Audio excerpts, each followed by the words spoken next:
Hi friends, நம்ம வீட்டில் இன்றைக்கி நைட்டு டிஃபன் வந்து பார்த்திங்கன்னா தேங்காய் சட்னி, தோசை, அப்புறம் பாருங்கள் வெஜிடபிள் பிரியாணி.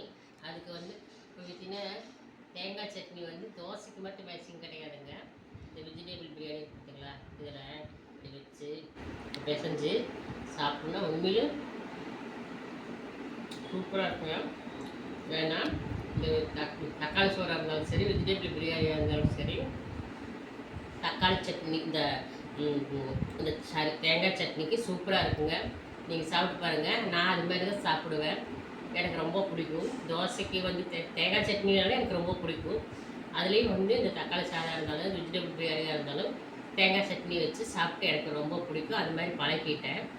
ஓகே ஃப்ரெண்ட்ஸ், உங்களுக்கு என்ன சட்னி பிடிக்குன்னு கமெண்ட் பண்ணுங்கள். பிடிச்சிருந்தால் லைக் பண்ணுங்கள். இப்போ வாங்க ஃப்ரெண்ட்ஸ் சாப்பிட்லாம். தோசை, தேங்காய் சட்னி, வெஜிடபிள் பிரியாணி எடுத்துருக்கேன். ஓகே ஃப்ரெண்ட்ஸ், வாங்க சாப்பிட்லாம். நீங்கள் சாப்பிட்டீங்களா? நான் சாப்பிட போகிறேன். பிடிச்சிருந்தால் லைக் பண்ணுங்கள், சப்போர்ட் பண்ணுங்கள், சப்ஸ்கிரைப் பண்ணுங்கள். பாய், ஹாப்பி நியூ இயர்.